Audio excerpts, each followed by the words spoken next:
Assalamualaikum warahmatullahi wabarakatuh. Hai sahabat Ayo Belajar IPA, apa kabar?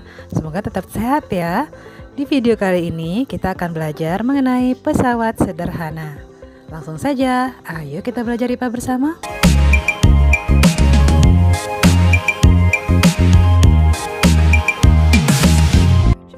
Pada saat kita melakukan aktivitas, kita selalu berupaya agar dapat melakukan usaha dengan mudah.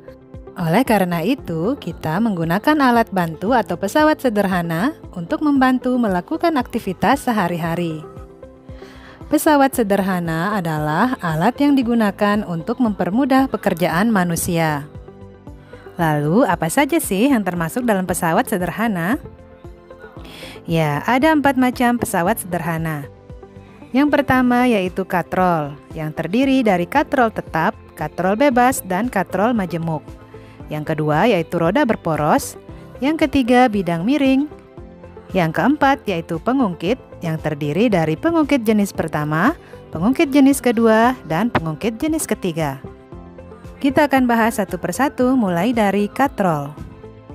Katrol merupakan sebuah roda yang sekelilingnya diberi tali dan memiliki prinsip kerja mengubah arah gaya sehingga kerja yang dilakukan oleh manusia akan menjadi lebih mudah dan ringan. Ada 3 macam katrol, yaitu katrol tetap, katrol bebas, dan katrol majemuk. Katrol tetap terdiri dari sebuah katrol yang digantung dan dibuat dalam keadaan statis atau tidak bergerak. Suatu beban atau W melekat pada satu ujung tali dan gaya kuasa atau F diterapkan ke ujung tali yang lain. Katrol tetap mengubah arah aksi gaya untuk menurunkan atau menaikkan beban. Contoh katrol tetap adalah kerekan timba. Jika tali yang terhubung pada katrol ditarik ke bawah, maka secara otomatis timba yang berisi air akan terkerek ke atas. Keuntungan mekanis katrol tetap sama dengan 1, karena pada katrol tetap tunggal, gaya kuasa yang digunakan untuk menarik beban sama dengan gaya beban. Apa itu keuntungan mekanis? Keuntungan mekanis atau KM adalah bilangan yang menunjukkan berapa kali pesawat sederhana menggandakan gaya. Keuntungan mekanis diperoleh dengan cara membagi gaya beban dengan gaya kuasa. Jika keuntungan mekanis sama dengan 1, berarti gaya yang kamu keluarkan 1 Newton akan mengangkat beban 1 Newton. Jika keuntungan mekanis 2, maka jika kamu mengeluarkan gaya 1 Newton akan mengangkat beban 2 Newton. Artinya pekerjaanmu menjadi setengah lebih ringan. Namun tidak semua pesawat sederhana dapat menggandakan gaya. Contohnya adalah katrol tetap tunggal. Katrol ini hanya berfungsi untuk mengubah arah gaya. Oleh karena itu, pada katrol tetap tunggal hanya memiliki keuntungan mekanis sebesar 1. Namun, pesawat sederhana jenis katrol ini tetap lebih memudahkan kerjamu. Buktinya, ketika kamu menarik air dari timba secara langsung akan terasa lebih berat daripada jika kita menggunakan katrol. Selanjutnya yaitu katrol bebas.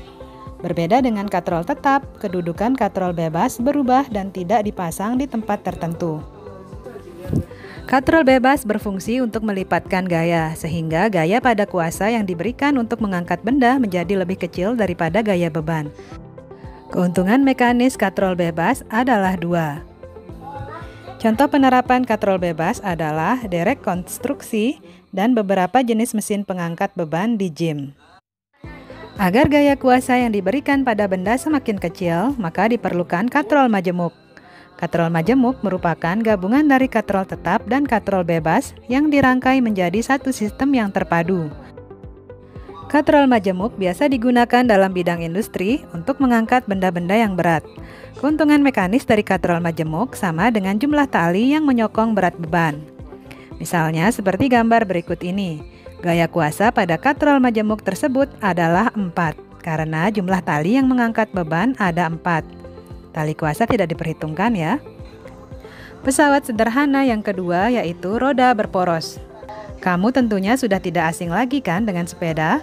Bahkan sebagian besar di antara kamu pasti pernah menggunakannya. Roda gigi atau gear dan ban pada sepeda adalah salah satu contoh pesawat sederhana yang tergolong roda berporos. Roda gigi berfungsi sebagai pusat pengatur gerak roda sepeda yang terhubung langsung dengan roda sepeda. Sedangkan roda sepeda menerapkan prinsip roda berporos untuk mempercepat gaya saat melakukan perjalanan. Selain roda sepeda, contoh penerapan pesawat sederhana jenis roda berporos adalah pada kursi roda, mobil, dan sepatu roda. Pesawat sederhana yang ketiga yaitu bidang miring. Bidang miring merupakan bidang datar yang diletakkan miring atau membentuk sudut tertentu sehingga dapat memperkecil gaya kuasa. Contoh penerapan bidang miring adalah tangga, sekrup, dan pisau. Jenis pesawat sederhana yang terakhir yaitu pengungkit. Pengungkit merupakan salah satu jenis pesawat sederhana yang paling banyak digunakan dalam kehidupan sehari-hari. Contoh alat yang termasuk pengungkit antara lain gunting, linggis, jungkat-jungkit, pembuka botol, pemecah biji kenari, sekop, koper, pinset, dan lain-lain.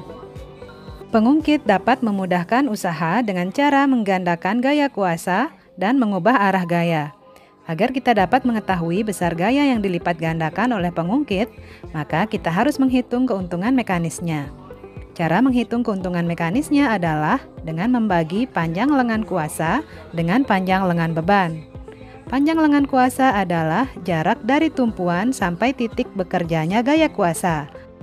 Sedangkan panjang lengan beban adalah jarak dari tumpuan sampai dengan titik bekerjanya gaya beban. Berdasarkan letak titik tumpu, lengan kuasa, dan lengan beban, pengungkit dikelompokkan menjadi 3. Pengungkit jenis pertama yaitu titik tumpu berada di antara kuasa dan beban. Contohnya yaitu gunting. Pengungkit jenis kedua yaitu beban berada di antara titik tumpu dan kuasa.